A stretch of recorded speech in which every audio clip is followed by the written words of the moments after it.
Welcome to Deep Impact Investing with Kimberly Griego-Kiel from Horizon Sustainable Financial Services. In this podcast, we talk about sustainable investing and how your portfolio reflects your values. Do your investments seek accountability from corporations that govern more and more of our society and even the lives we lead? Listen in as we explore the question, are you investing like you give a damn? Hello and welcome to Deep Impact Investing with Kimberly Griego-Kiel and Johann Klaassen from Horizon Sustainable Financial Services. Today we're talking about ESG, and I'm here we're focusing on the S. Hello, Kim. Hello, Johann. How are you? I'm great. I'm hanging in there, I think. All right. I know you guys are busy. Rumor has it business is expanding, which is really, really good. That means more frontline workers, as I would say for you guys, frontline workers on the ESG front. Is that about right? Yeah, that's about right. Yeah, and we are busy, which is great. I'm happy to be busy. Not like we can take a vacation this summer. Well, we can sneak something in there, 3-day weekend maybe, right? Hopefully. My vacation's in my garden. Yes. Most evenings. I have to just interrupt the podcast right here. Did you get it yet? The donkey, the Yes. miniature donkey. Yes. Not yet. Okay. We have the fencing up, but we have to build a house. Yes. For the donkey first. A little shelter. I'm not gonna get it until I've got everything set up and ready to go. Perfect. Okay. Well, back to our regular scheduled podcast. Yes. There's a miniature donkey farm that was on the highway just like a quarter mile down from our old house in Palmer Lake. You're gonna laugh, but I have already spoken to them. Oh, you've already talked to them. Really? Yes. Yeah. Yeah, we Shout used out to to drive that by and farm. go, oh, look, there's the burritos. They're little miniature burros. Right? Yes. Yeah, we're not making burritos out of donkeys. Please don't write in and complain about that. That's not what we're talking about. Burroitos. Burro. That's our burro eaters. Yeah, okay. So back to the ESG Anyway, with the focus on the S. Why are we focusing on the S today? Well, there's so much going on in this world currently about social justice, and a lot of advisors are talking about the S, the social issues. And so we wanted to discuss social justice, which I have been talking about recently, and how that really relates to investing. And as it were, although it's been a decade, it's still very relevant.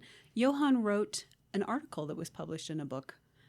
Yeah, the title of the book is Responsible Investing in Troubled Times. So, 10 years ago, it was just after the disastrous market stuff from 2008 and 2009. And so we were talking in this volume, the various articles were about how we can rearrange capital to try and prevent that kind of disaster again.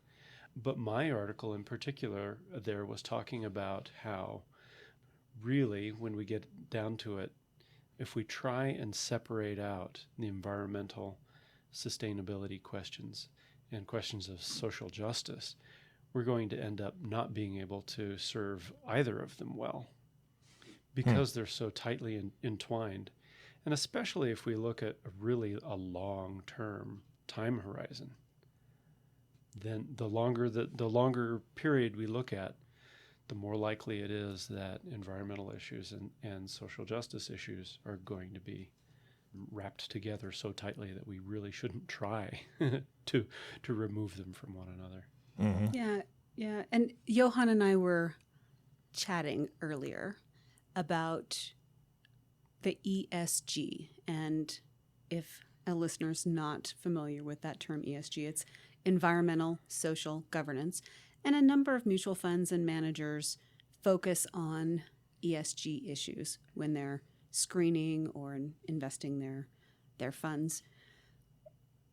And the idea behind that is to look at the three of those components. So what we're seeing often is we have an issue that comes up and people become very passionate around that, whether it's carbon and the focus on fossil fuel divestment, or currently we're seeing the social issues around Black Lives Matter, and people focus substantially on that issue.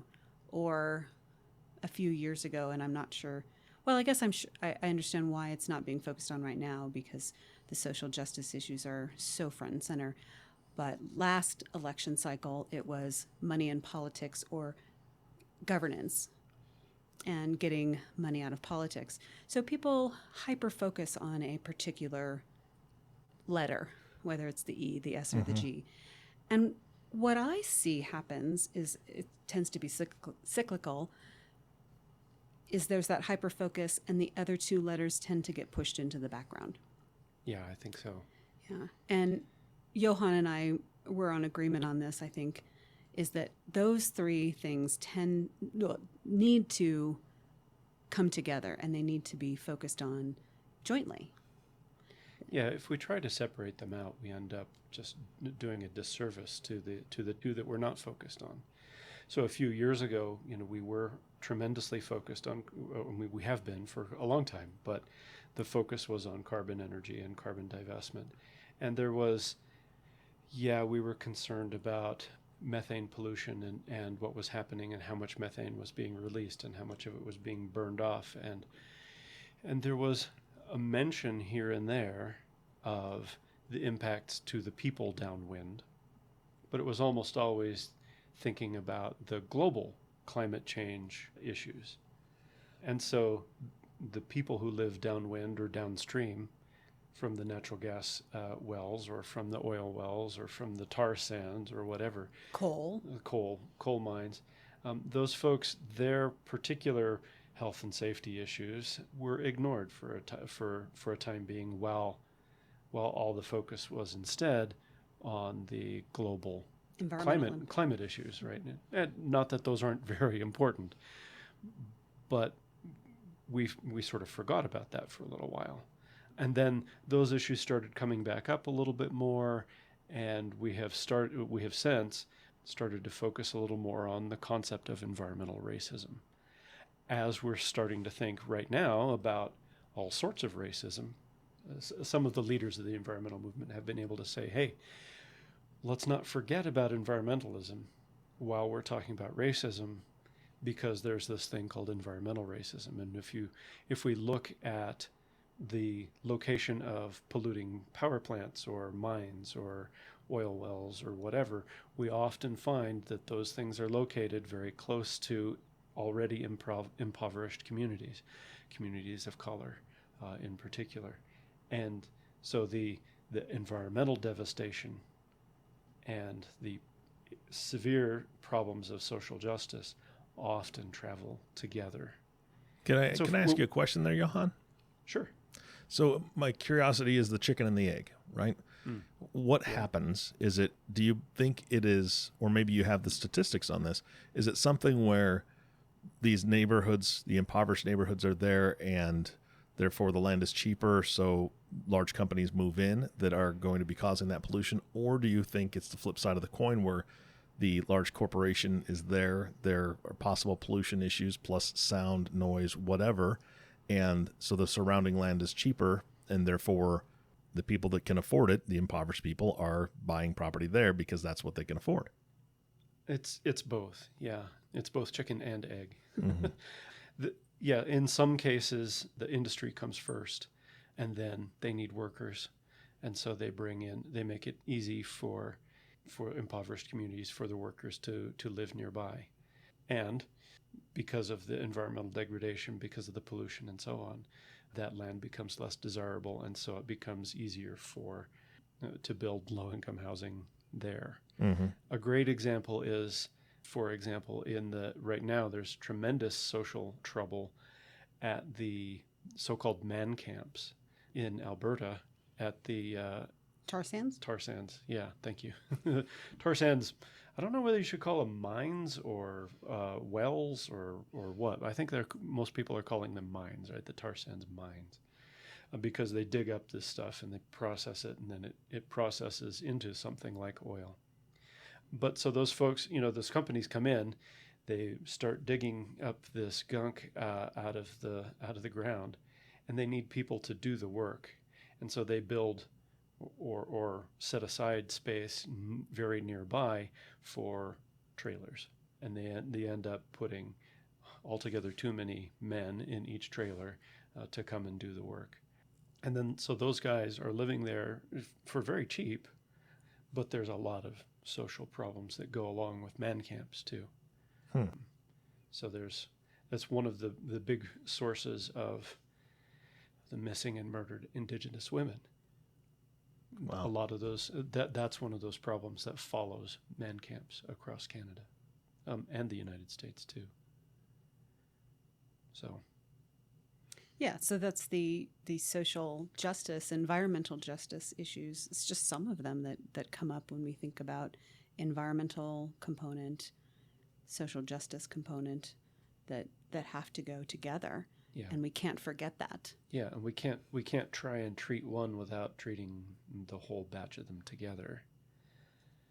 Yeah, so that's kind of why I was thinking about, that this is kind of we have to take a holistic approach, right? We can't peel apart the pieces and say, if only we could solve this environmental issue, then we could solve the whole thing. If only we could solve this financial issue, then we could solve the whole thing. No, we have to deal with the social justice stuff at the same time that we're working on the environmental issues. And we have to work with the corporations to say, hey, this is a governance issue for you, that these are problems that your corporation is involved with or causing, that you have to revise the way you think about the way you're doing this work if you're going to have any chance of dealing with these kinds of problems at all. You have to deal with them all at the same time. Yeah. One of the things that it reminds me of is when we look at investing in the big picture and we talk about social investing, sustainability investing, we as a company talk about screening, positive and negative screening, shareholder advocacy, community investing, and impact. And as we were talking earlier today, you and I chatting about how we would discuss this podcast today, there's often the process of we have to focus on shareholder advocacy. It's the most important piece. Well, I love shareholder advocacy. It's a passion of mine. But we can't forget the screening piece. We can't forget supporting community investment, and we cannot forget the impact. Yeah. But as often happens with the ESG, people hyper-focus again on one component. Many years ago, there was the 1% for community investment, and that's all anybody talked about. Right. And then there's I think you mentioned there's this great, solar investment, and everybody just wants to do high impact investment stuff. And we saw that recently. Yeah, we've seen some of that recently where people get super excited about some of the really sexy deals that are only available through private investments or only really available to super high net worth people. And we get people coming in and saying, well, I have this $50,000 IRA that I want to invest in this super high risk, super sexy thing. Yeah. We have to tell them we can't. Yeah. That they don't qualify for it because these kinds of things are limited for what might be good reasons. So they might not be good reasons, but I mean, they're Right. probably good reasons Right. that we have these restrictions on who can invest in some of these kinds of things. So we have to tell people that they can't do that right now. And that's really hard. Right. But there are other ways to do high impact investment for even the smaller investor. Right. But we have to be cautious about the hyper focus on one area because you can do a little bit of all of those four things. And, we used to talk about social investing being a three-legged stool, which is interesting because three-legged stools aren't all that steady. Well, they're steadier than the four-legged stools, actually. But yeah, they tend to be small. Yes. Yeah. So I think, when we look at these four approaches that we have, it is really easy to say, okay, I'm super focused on environmental issues and I want to do the super high impact private equity stuff. And so I'm going to focus all of my time and attention and consequently also money on this particular issue and this particular style of investing. to the loss of the rest, and to the exclusion of anything else. And I understand the passion. I adore that passion, but trying to figure out how to corral some of that and be able to diversify approaches, not just in different asset classes, but in different parts of the SRI world and different parts of the universe. Well, yes, and one of the things about the high impact or the higher, what we would consider community investment, higher impact work, is the way we can focus on the social justice issues. Right. And much of it does lean toward the accredited investor or the high net worth investor, but there are ways we can work with our smaller clients. Sure. And there's focus on the indigenous peoples, other people of color.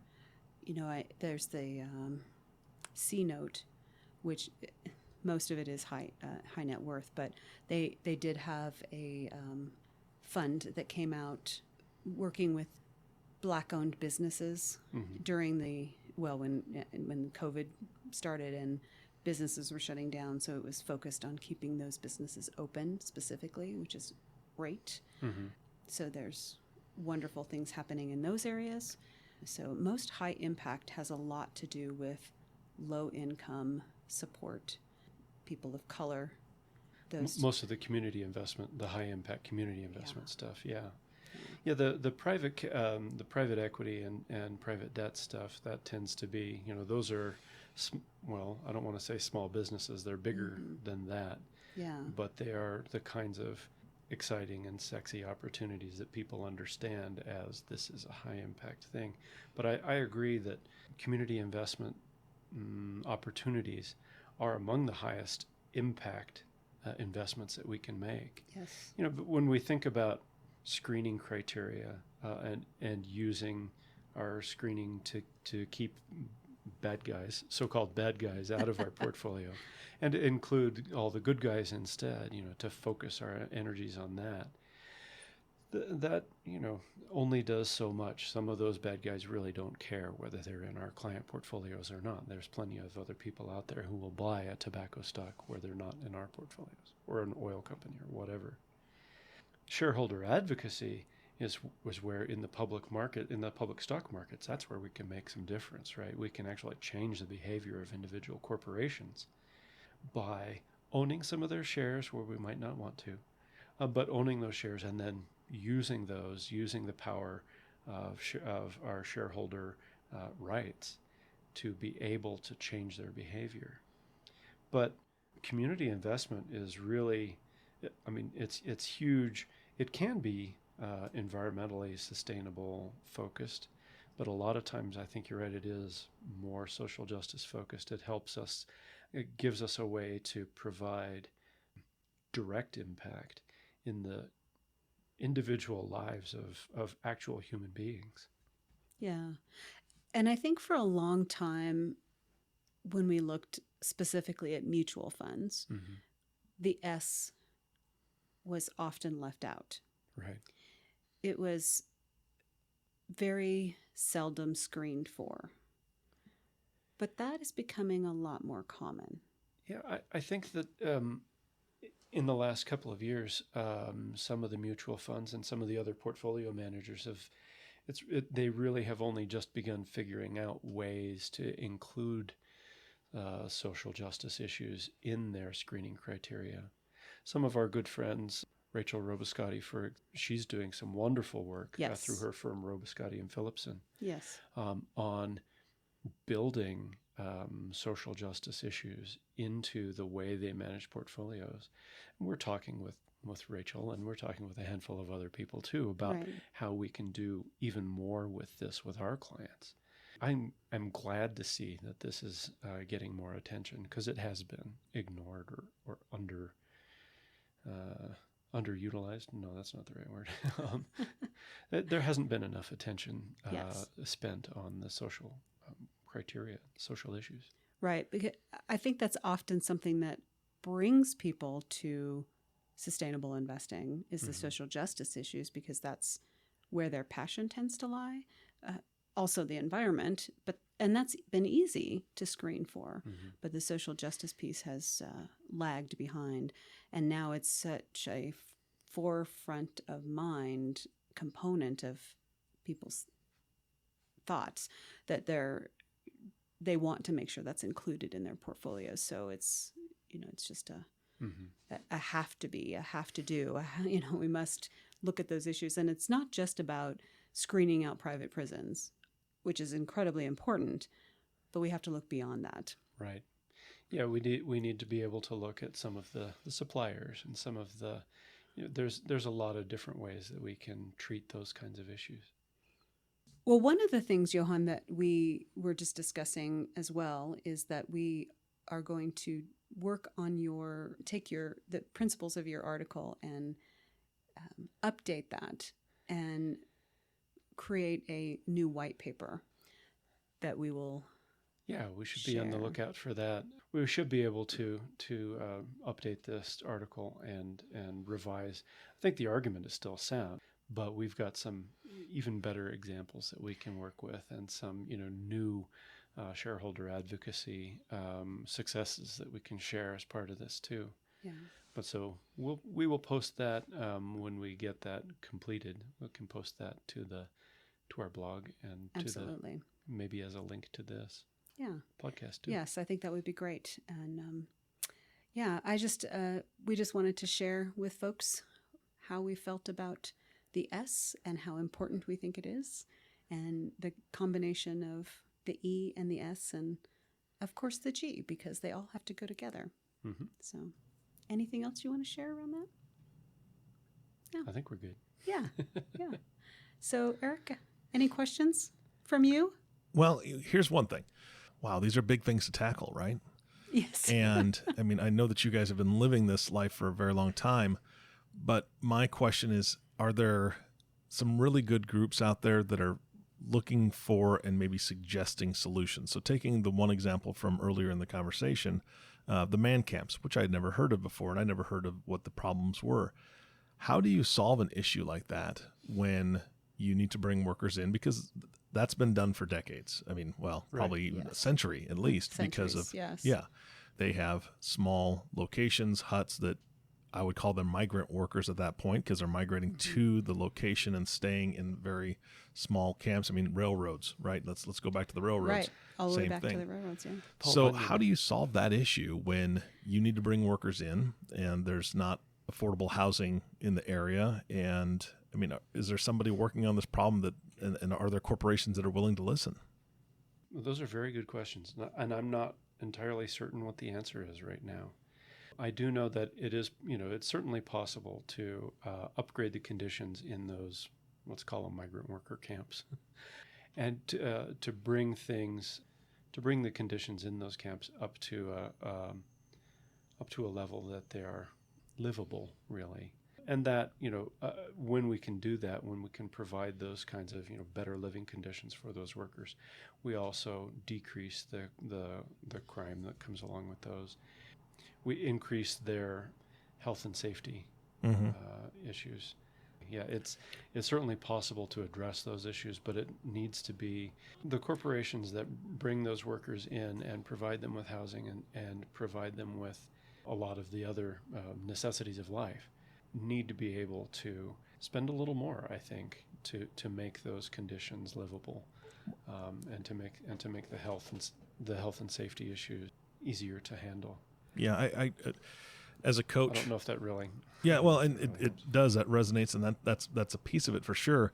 As a coach, I look at it as a corporation, right? I mean, I'm talking about the workers, and you would think that the actual corporation would be able to put something in place for accountability, meaning a structure that, number one, increase the living conditions, make things better so it's healthier. You can lower the crime rate by putting in a structure of not necessarily managers, but almost like RAs in college, right? You've got somebody who's monitoring and making sure that people are doing what they're supposed to be doing and not doing what they shouldn't be doing. And I don't know. Go ahead. I think you'd have to legislate that. Yeah. Like you do with meat packing plants, where there's a legislative process to making sure that it is safe. I think that's the only way you would do it, because when you look at this worldwide, and we're talking about a first world country issue. This is Canada. Canada and the United States, yeah. right? These conditions are even worse in third world countries. Yeah. They're horrible, Right. where they don't even have working toilets Right. and good sanitation. So it gets even worse when you go down to a lower level. Yeah, and I agree 100%. If we look at Yeah. if we look at the gems or gold mines in especially like in Central and Southern Africa, or in South America, some parts of South America, we have the same kinds of problems, but exacerbated by that much more poverty and that much more distress and that much more social injustice. Right. And you can't just legislate that on the country level, because we are talking about South America and Africa. We'd have to legislate it within the country where the products are sold. Well, there's also one way to handle that is with international trade agreements. Yes. Yeah. And some of the international trade agreements that were in process or underway or being worked on 5 years ago or 10 years ago kind of got derailed as we went along over the last few years. So in favor of bilateral negotiations instead, in which situations it's much harder to set up the kind of international, if we're doing one-on-one kinds of deals with other countries, it's much harder to get our arms around the whole problem in a region on a continent that has a lot of different countries in it. So treating this, again, this is another one of those cases where treating one particular problem just creates others, like putting up wallpaper, right? You pop down one bubble and other bubbles pop up somewhere else. We have to be able to get at all of them at once and solve the whole problem and smooth the whole wall. All right. Well, here's hoping, right? Right. All right, guys. Any last closing thoughts for today's podcast? Well, I just want to say that I love what I do. And even when we talk about these difficult pieces, and sometimes they're hard to think about, I feel encouraged by the process of what we are doing and knowing that we can make a difference down the road. It's hard sometimes, but there is positivity at the end. And that is why I can do what I do on a daily basis, knowing that there is change happening and there is movement and things will change, and they do change. Yeah. So. And I want to reinforce that, I love the passion that our clients come to us with, and they come sometimes saying, my central issue is, I don't know, to pick an example, water. I want to, every piece of my portfolio, I want to be productive on clean water. And then being able to say, okay, look, here's a part of your portfolio where we're being productive on clean water. And look, it's having this positive impact on this social justice issue. It's causing this corporation to change the way it does business and improve its governance. It's having this impact on these private equity companies over here that are supplying the things that the other corporation needs. So by saying, yeah, we can work with you on this issue, and it's the yes and right approach to investment management. It's a wonderful thing to be able to do. It is.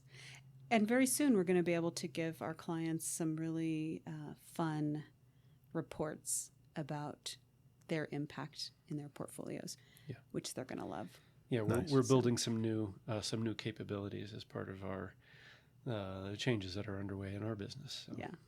So that's fantastic. Well, I want to thank both of you for continuing to fight the good fight. I mean, this is what it's all about, and I know that our listeners are, they're learning something new every time, just like I am, right? Every time I get on with you guys, it's something new that I haven't heard before, and sometimes it's a little depressing, right? It's a little bit, it can be. I didn't know about that, but there's that hope at the end of the tunnel of, look, there are some issues, and here's a new issue that we're going to talk about, but we also have new friends that are helping us to fight this good fight. And Exactly. Again, I just want to tell you how much I appreciate both of you. Thank you, Eric. And I appreciate doing this with you. You bet. And of course, we reserve the last thank you for the audience. Thank you so much for tuning in and listening to the Deep Impact Investing Podcast with Kimberly, Griego-Kiel, and Johann Klaassen. If you have not subscribed to the podcast yet, please click the subscribe now button below.